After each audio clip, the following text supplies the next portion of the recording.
Oh, it will be professional one of these days. We are live. Hello, everybody. Good evening. I hope everybody is well, and you are welcome to the latest episode of the Facing Fears show. I've extended the title to add in show.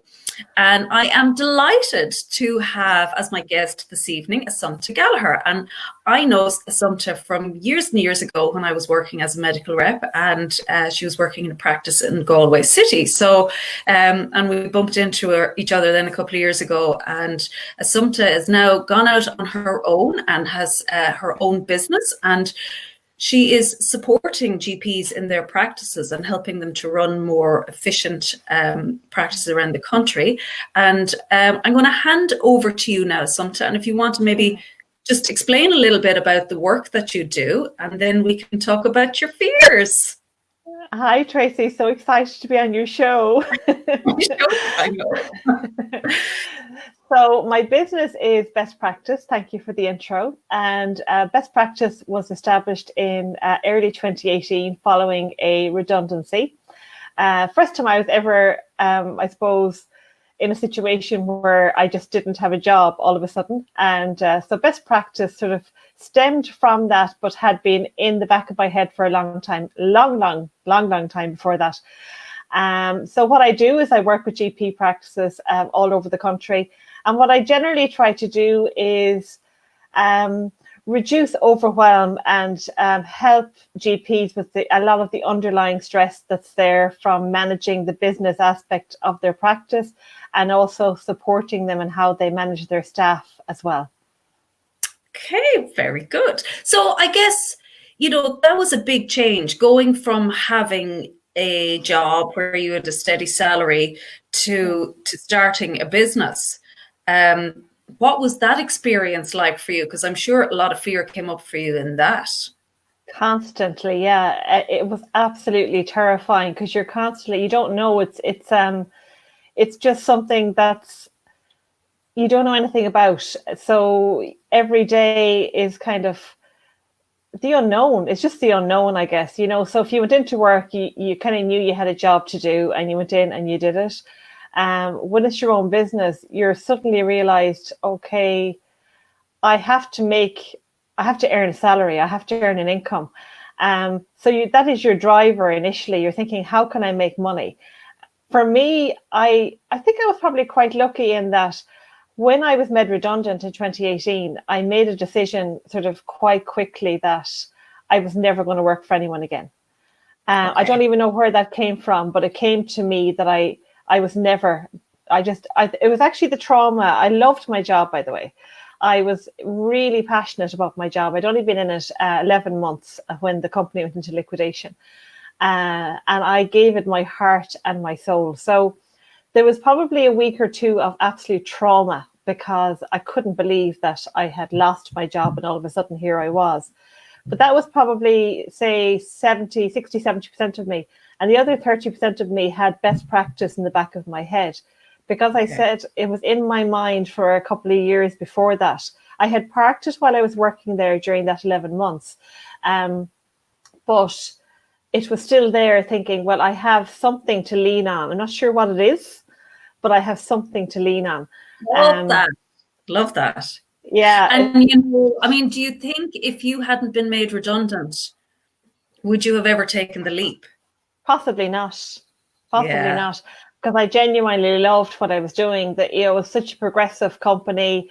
I loved the people I was working for. It had a fabulous culture. I loved what their whole principle was based on, and it was all around healthcare. It was very patient-centered. And that still kind of forms part of where I am with best practice in a way, And I think that's why it was kind of a natural progression for me that I stay in healthcare and I could somehow contribute to this experience of patient-centered healthcare. So that I could support the GPs to allow them more time to spend with their patients. Yeah. Allowing them to be doctors. So how do fears show up for you? Like what comes up? So many things, They're ugly heads as they do. Yeah. like imposter syndrome, who do you think you are, notions, every sort of thing really. And even so, after I was made redundant, so there was a few weeks of kind of settling down, I guess. And then I kind of went back to my original idea of best practice, which was kind of based on providing staff training. Because as a manager, when I worked in practice, I found there was very little access to training. So my first thing was, I need to make money. So I threw out a practice staff training course for medical receptionists. And this was April, and I advertised it for June, thinking, sure, it'll book up. It'll be great. I got 2 people that wanted to do that first course. And I thought, okay. And then you're starting to think, who am I fooling? I can't do this. You know, only 2 people signed up for my course. This is like, you know, I there's not a chance of this working. And I really started second guessing myself. And then I made a decision I knew I couldn't go ahead with a live course with just 2 people. So I called one of the practices, and I had made the decision that I'd give them 3 options. One was that they could get a refund. The second was a full refund. So the second was that I would hold the course later in the autumn, because I kind of ruled out the rest of June, July, August, okay, because most people don't do training in the summertime. No, so I said I'll rerun it again in September. Or the third option was I can come to your practice and do some training with you in-house. Okay. So one of them chose the training in-house, and the other one chose to defer it to the autumn. So I thought, okay, well, that shows me that maybe they're interested in what I do.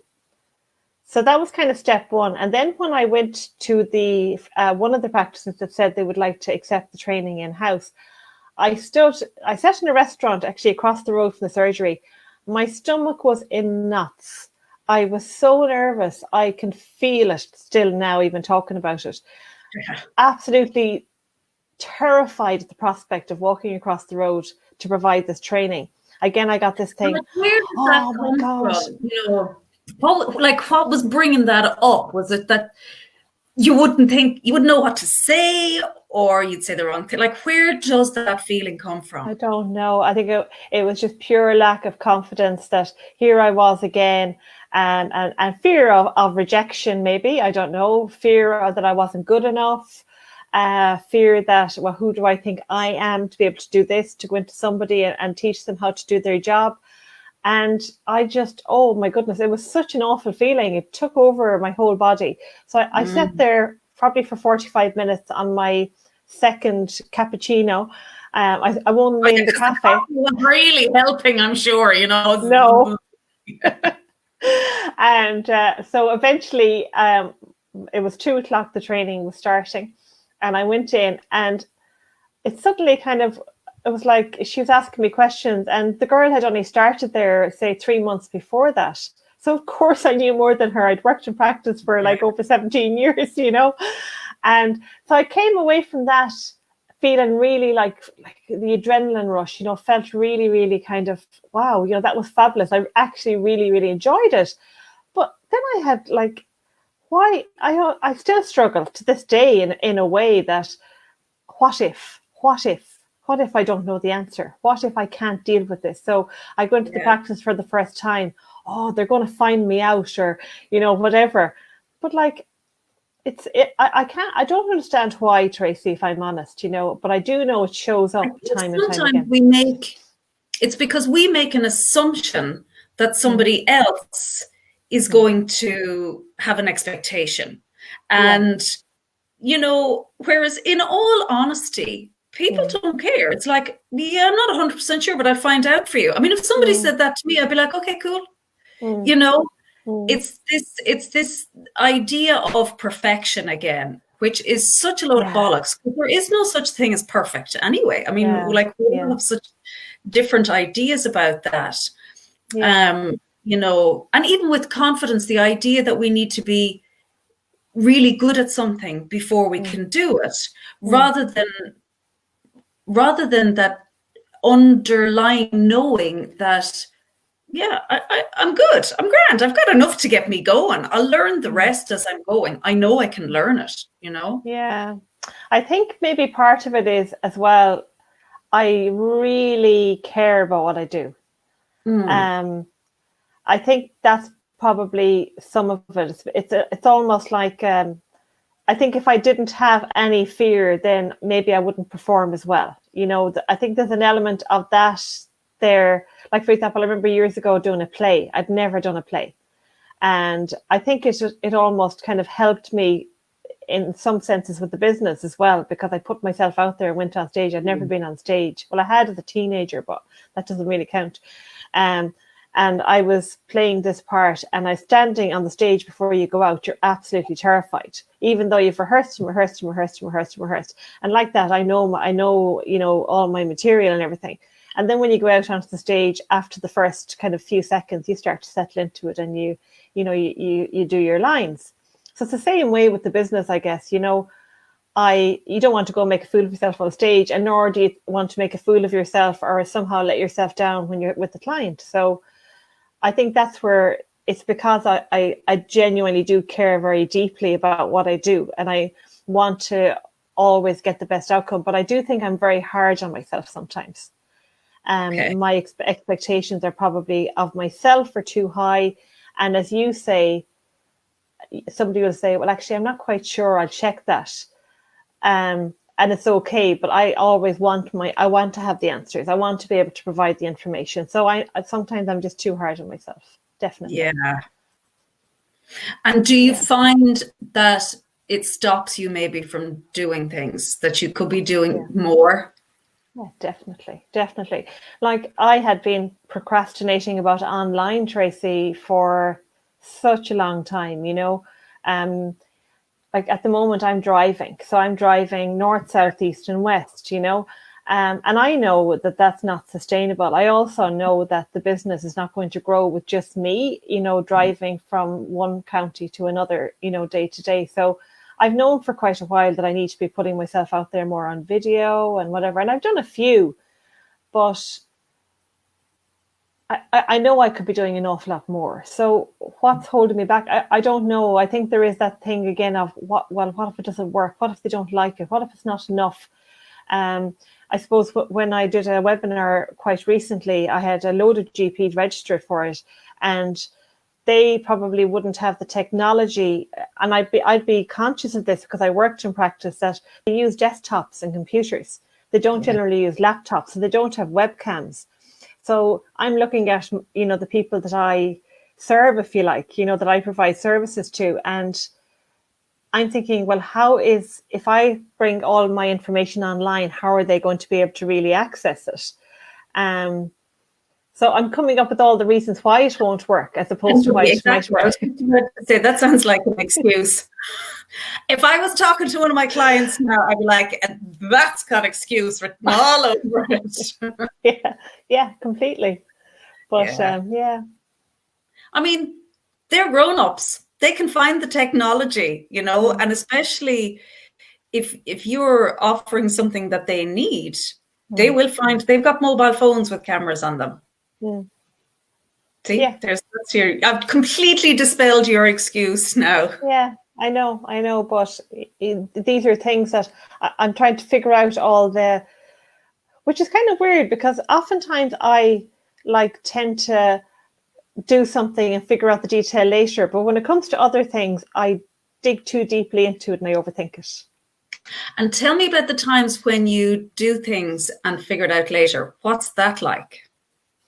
It's so much more fun, actually. It's way more exciting, to be honest. You know, it was like when I advertised that course back in 2018, you know, I was like, I have no idea how I'm going to do this, you know, but I'll figure it out. Yeah.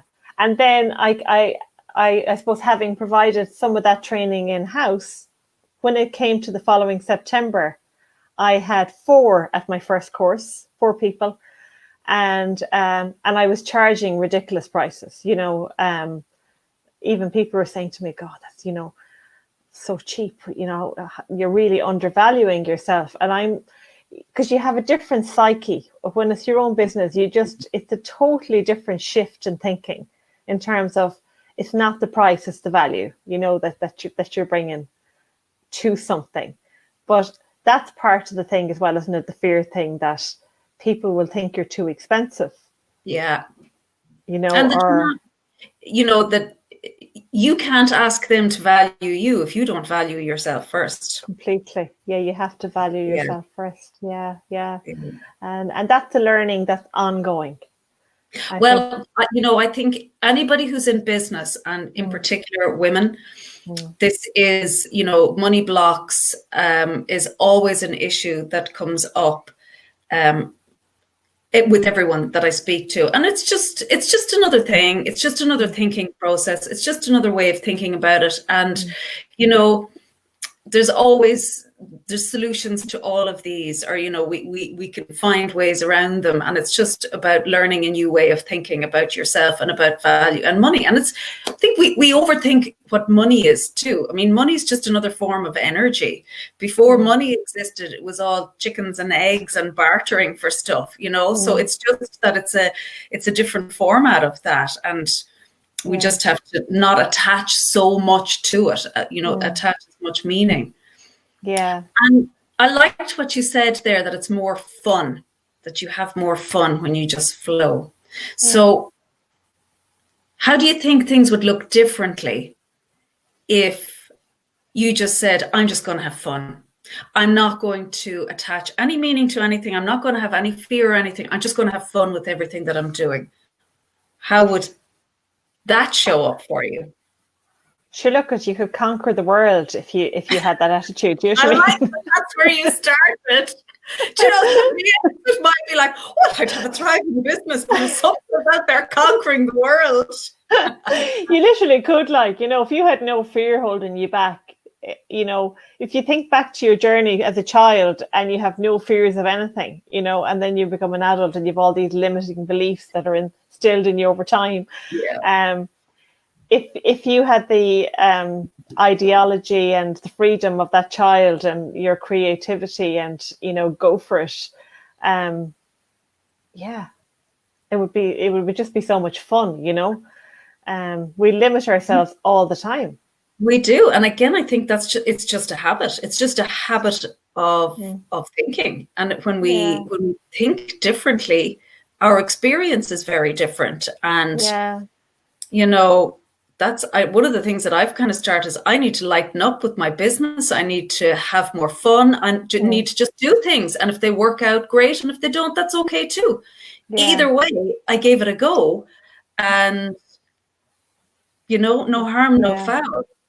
The other side of it though, Tracy, is what do you enjoy doing and what you don't? What comes naturally to you and what doesn't? So even though on one hand, I can say I can have loads of fun, I still have to be practical in that there are some things in the business that I've got to do. So I'd be very cognizant that I'm very much a people person. I love dealing with people. I love being in a practice. I love working in a practice. It doesn't float my boat to do online training and just to be there, just talking aimlessly to a screen. So it doesn't excite me. Hard. Yeah, it's very hard when you're doing webinar style and you cannot see the people you're talking to. Yeah. Yes, for now it's more of a short term. Well, we hope a short term kind of bridging the gap for until you can get out there front and center. Yeah, but I can't sustain that either. So I have to be practical. That I have to do the other stuff.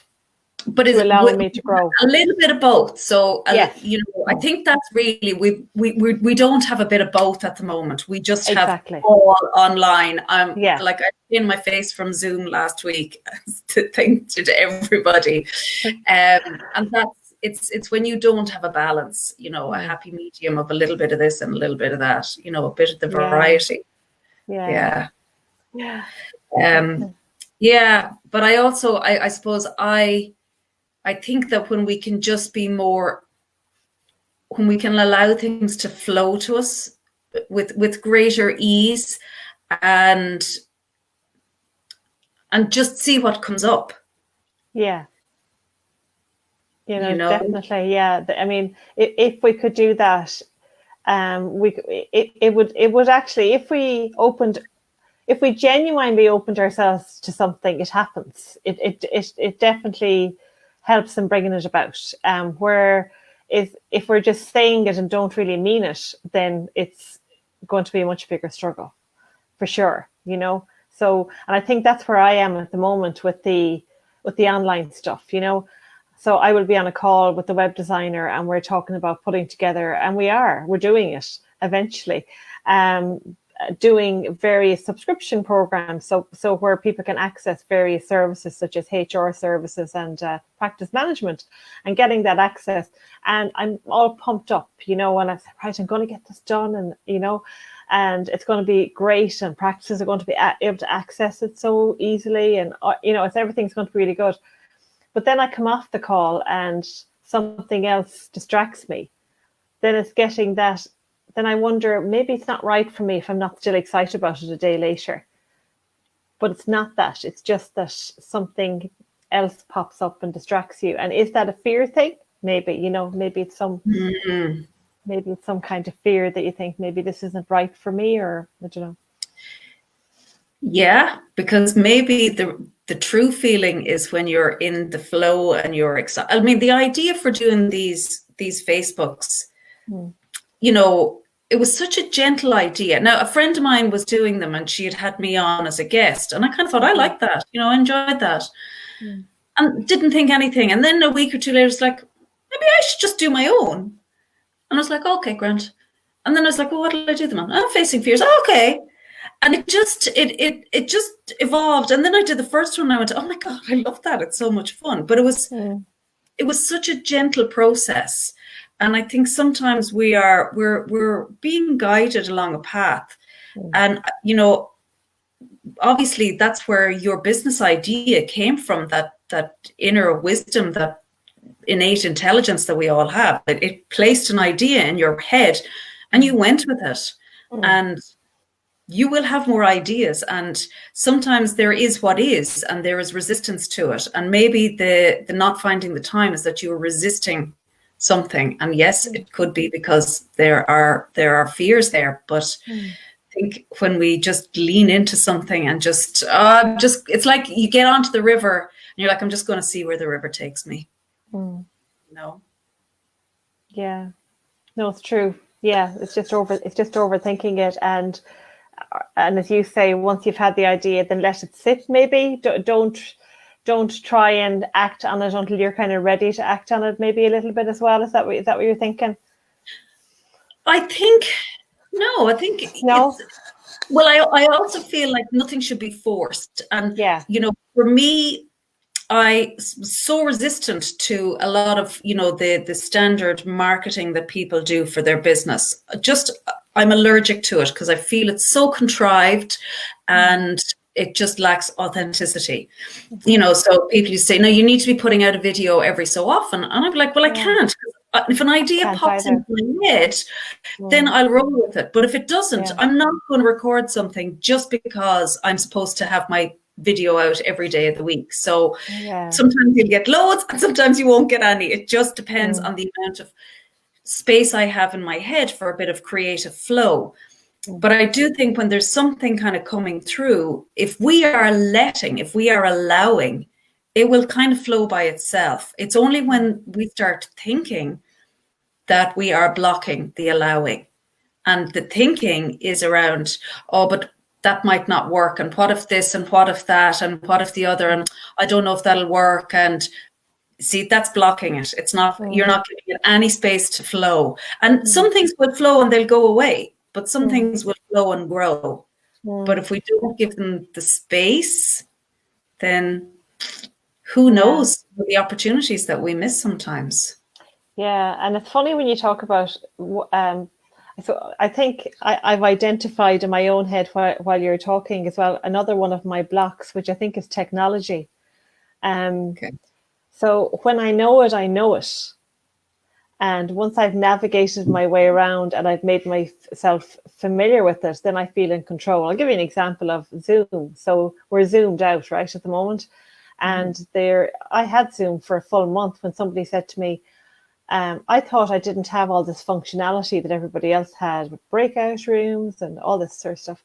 And it was only a matter of logging into the US version versus some other version or something. But anyway, even as I was trying to navigate it, I just don't think they design things logically. I have a very logical brain. I don't have a techie brain, but I have a very logical brain. And if I can't follow it logically, I just get so stressed. I just like go into a ball of like, I can't deal with this. So I think sometimes I get freaked out by technology. Even the other day, I did a small video to accompany a newsletter that I was sending out to GP practices. And I said, I just do a short video. So I recorded it on YouTube.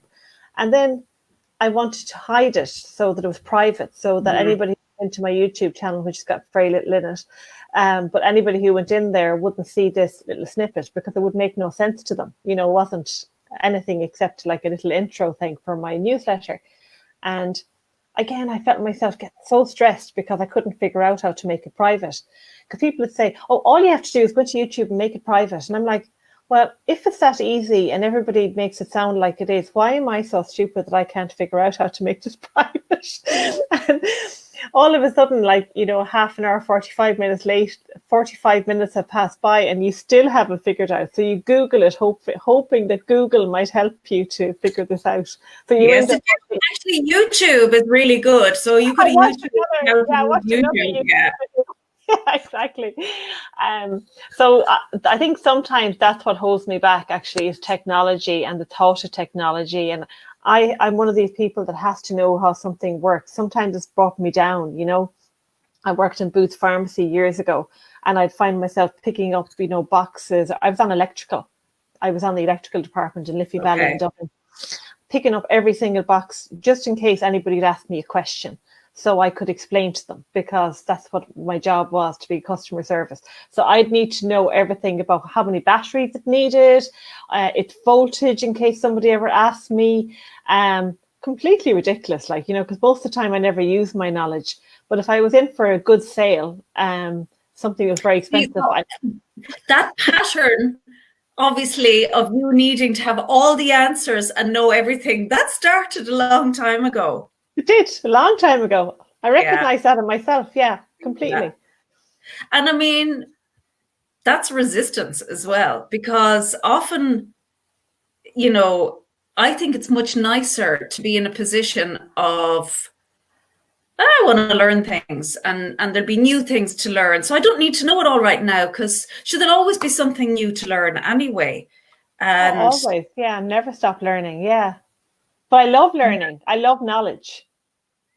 And I think that's amazing. And I mean, for me, you know, if I look back at where I was 5 or 6 years ago, I was so anti-growth and I was so anti-learning anything new. And a lot of the stuff that I'm learning now, I would have hated all of those people. I'd be like, shut up, you don't know what you're talking about. Because I was so resistant to it. You know, I just needed to, you know, it makes such a difference. And I do get you with the technology stuff, because I've had times where I've nearly thrown my laptop out the window. But then when you figure something out, it's so, and I think we can break them into smaller pieces of, you know, I just need to figure this thing out today. That's all. Whereas if it's, I need to learn how to use every single app that's out there, that overwhelms. And you get one thing, and it's like, okay, I've got that today. That's enough techie stuff for me today. Yeah. You know? Yeah. So technology, I think when I get to a point where I can outsource a lot of that stuff, I'll be one happy gal. Yeah. So I just don't have to think about it. I get no joy from it. Show me how to do it, then and I'll be happy. When you can outsource that, you'll be on your path to world domination. Indeed. I love that was your answer, you know, not like that's right in there. We need to get all those fears out of you, because you'll shake shit up a little bit and, you know, get this country back on track. Can I just clarify? All I want to do is have adventures, travel the world, and have a blast. So I don't want to have to work I want my business to work for me. That will be success. Yeah. But have fun along the way. I think that's, that's where I lack. Yeah. And I was there last year as well. I was just taking everything far too seriously. And, and it's really just about, am I having fun today? No. Well, why? Is it because you're doing something you don't want to do? Or is it because you're having thinking that's making this a chore? If you change your thinking, will it be more fun? Yeah, actually it might be. And that's, so I'm more aware of it, and I catch myself and some days I just go and sit in the garden. And it's not even a garden. I planted some flowers today, which I just am like, this is where all my plants go to die. I don't even know anything about them. So, you're not green fingered. No. Yeah. So we shall see if they're still alive in a few weeks' time. Water them, Tracy. But you're rain. It's always raining in Ireland. I don't need to water them. Yeah, that's probably why they die. Yeah. Anyway, Assumpta, thank you so much for coming on and being my guest. It's been an absolute pleasure chatting to you, and I'm dying to see your path to world domination and where things take you. And I'm really looking forward to seeing how your business as well, because I think what you're doing is very innovative, and you have a lovely little niche there, and I think you've a great little business. So I'm excited to see where things go for you. Thanks, Tracy. It's been fun. All right. Bye, everybody. Okay. Have a lovely evening.